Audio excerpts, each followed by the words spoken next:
Olá, amantes do direito! Sejam bem-vindos ao podcast O Direito e Eu. Eu sou o Samuel e hoje é dia de revermos os principais julgados dos últimos dias. E se esta é a primeira vez que você tem contato com o Direito e Eu, saiba que temos também um canal no YouTube, youtube.com/O Direito e Eu. Nos acompanhe nas redes sociais, Instagram, Facebook e Twitter. Os links estarão na descrição aqui deste episódio. E este é o primeiro episódio do podcast, descontando aquele da apresentação do programa, em que começamos realmente com os conteúdos que pretendo trazer aqui. Neste tipo de episódio de resumos dos principais julgados, eu trarei para vocês os julgamentos que mais tiveram repercussão na mídia em determinado período antes da gravação do episódio. E se você acompanha o Direito e Eu nas redes sociais, certamente já viu alguns destes julgados sendo publicados, porque lá a gente informa os principais julgados. Mas aqui neste episódio eu trarei todos para vocês compilados juntos para você escutar e se manter atualizado. Vamos então a estes julgados. Edital de concurso não pode barrar candidato que responde a processo criminal. O plenário do STF, por maioria dos votos, em sessão realizada no dia 5 de fevereiro, julgou inconstitucional a exclusão de candidato de concurso público que esteja respondendo a processo criminal. A decisão do recurso extraordinário 560-900 tem repercussão geral e refletirá em pelo menos 573 casos sobrestados em outras instâncias do judiciário. No caso examinado pelo recurso extraordinário, um policial militar que pretendia ingressar no curso de formação de cabos teve sua inscrição recusada pelo fato de estar respondendo a processo criminal pelo delito de falso testemunho. O Tribunal de Justiça do Distrito Federal e dos Territórios, TJDFT, considerou ilegítima a exigência constante do edital e tornou inválida a decisão administrativa que havia excluído o candidato. O Distrito Federal recorreu ao Supremo Tribunal Federal e argumentou que a promoção de policiais que estejam sendo investigados por crimes e sérios desvios de conduta afeta o senso de disciplina e hierarquia que são inerentes à função. O Distrito Federal afirmava ainda que o princípio constitucional da presunção de inocência não se aplica à esfera administrativa, mas somente no âmbito penal, visando a tutela da liberdade pessoal. O entendimento do relator, ministro Roberto Barroso, pelo não provimento do recurso, prevaleceu. Ele apresentou seu voto em maio de 2016, onde afirmou que a exclusão do candidato apenas em razão da tramitação de processo penal contraria o entendimento do STF sobre a presunção de inocência. O ministro ainda apontou que para que a recusa da inscrição seja legítima, é necessário, cumulativamente, que exista condenação por órgão colegiado ou definitiva e que o crime não seja compatível com o cargo pleiteado. O julgamento foi retomado na sessão do dia 5 de fevereiro, com o voto vista do ministro Alexandre de Moraes, que divergiu do relator ministro Roberto Barroso, por considerar que, no caso específico em julgamento, a exigência de idoneidade moral para a progressão nos quadros da carreira militar é compatível com a Constituição Federal. Alexandre de Moraes destacou ainda que, embora se trate de procedimento público de avaliação, o objetivo do concurso para o curso de formação de cabos não é o acesso originário ao quadro público, mas procedimento interno do órgão com abrangência estrita, pois se refere apenas aos soldados de determinada circunscrição. Segundo o ministro, a proibição da candidatura é razoável dentro da disciplina e da hierarquia da Polícia Militar. Votaram a favor com o relator os ministros Edson Fachin, Rosa Weber, Luiz Fux, Carmen Lúcia, Ricardo Lewandowski, Gilmar Mendes e Dias Toffoli. Suspensão da CNH e de passaporte é tipo de medida restritiva excepcional. Em um processo no TRT da 6ª Região de Pernambuco, uma das partes solicitou a suspensão da CNH e do passaporte, além do bloqueio de cartões de créditos dos sócios da empresa executada. A primeira turma, na segunda instância, analisou o pedido em sede de agravo de petição. Os magistrados entenderam, por unanimidade, que a medida é possível, porém incabida no caso em análise.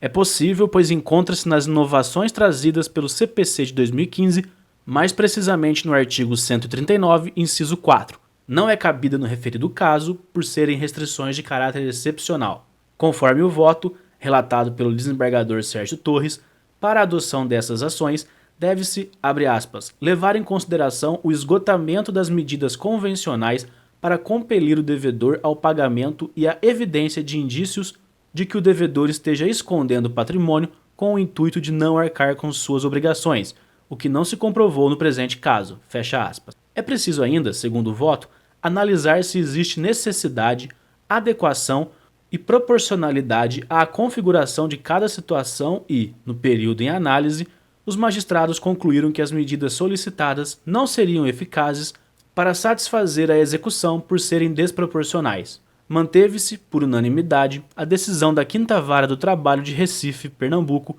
negando os pedidos. A advocacia poderá atuar em reclamações no site consumidor.gov. A Secretaria Nacional de Defesa do Consumidor acolheu um pedido da Comissão Especial de Defesa do Consumidor da OAB Nacional e autorizou a participação de advogados nas reclamações feitas no portal consumidor.gov, que é uma plataforma gerenciada pelo governo federal. Além de ser permitido ao cidadão registrar reclamação em nome próprio, haverá a possibilidade dos advogados fazerem o procedimento por representação legal de pessoa física ou com mandato conferido por procuração, exigindo-se para isso que os procuradores apenas apresentem na plataforma a documentação necessária. Maria Miranda, presidente da Comissão Especial de Defesa do Consumidor da OAB Nacional, acredita que a mudança não é somente uma pauta corporativa ao viabilizar o livre exercício da advocacia, mas também uma conquista do cidadão. Segundo ela, abre aspas, nós advogados somos os conhecedores da lei. O cidadão tem garantido o direito de acompanhamento de seu processo por parte de um profissional da advocacia. Fecha aspas. Vale ressaltar que o cidadão não é obrigado a ingressar anteriormente na plataforma do governo federal, caso entenda a necessidade de ajuizar uma ação, mas, nos casos em que esta opção é viável, o desafogamento do Poder Judiciário é um ponto positivo da plataforma que pode oferecer soluções em tempo bem menor do que uma ação judicial. Publicar casos sem ofender envolvidos não incide danos morais. Não há que se falar em indenização por danos morais ao se narrar corretamente na imprensa um episódio de interesse público sem veicular palavras ou termos ofensivos à dignidade dos envolvidos. Este foi o entendimento da 2ª Câmara de Direito Privado do Tribunal de Justiça em Mato Grosso ao rejeitar um pedido de indenização a um homem que se sentiu ofendido por uma reportagem veiculada localmente em que era uma das personagens. Abre aspas. No caso em comento, constata-se que a notícia veiculada não ultrapassou os limites do direito de informar, não sendo possível se depreender qualquer tipo de ofensa à honra ou à imagem à pessoa do autor, mas apenas o exercício regular do direito de levar à sociedade informações de interesse público acerca de um lamentável incidente no interior do Fórum da capital. Fecha aspas.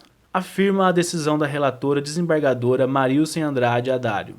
A relatora ainda afirmou que, abre aspas, é realmente dever da imprensa noticiar assuntos de interesse público, sendo válida, democrática e efetivamente necessárias as informações veiculadas pelos meios de comunicação, dado que não se pode olvidar da tutela constitucional da liberdade de imprensa. Fecha aspas. Além do jornal local que veiculou a notícia, o autor também processou a repórter, bem como o outro jornal que apenas republicou a notícia original. Nenhum dos envolvidos pagará a indenização. Advogado pode atuar ainda que não pague OAB, decide Tribunal Regional Federal. Viola a liberdade profissional a imposição de restrições ao exercício de atividades profissionais como forma indireta de obter o pagamento de tributos. A 4ª Turma do Tribunal Regional Federal da 3ª Região, TRF3, decidiu com base nesse entendimento que um advogado que está inadimplente com a OAB pode retornar ao exercício da profissão.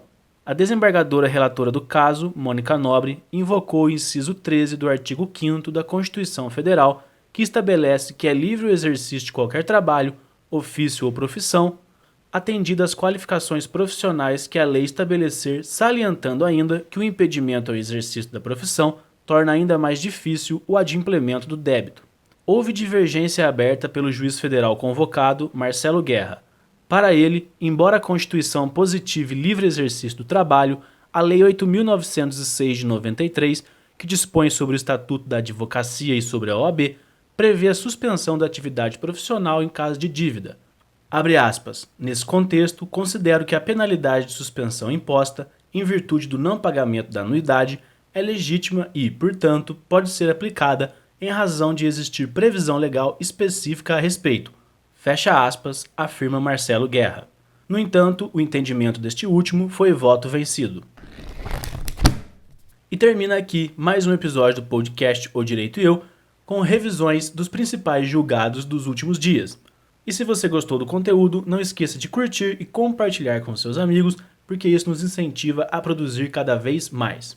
Deixe também seu comentário nesse episódio sobre o que você achou de trazermos no formato de áudio aqui no podcast esse resumo dos principais julgados e também deixe opiniões de outros tipos de conteúdo que você quer ouvir aqui no podcast. Os comentários é o local por onde nós trocamos experiências e você ajuda o programa a ficar cada vez melhor. Então é isso, um abraço e tchau!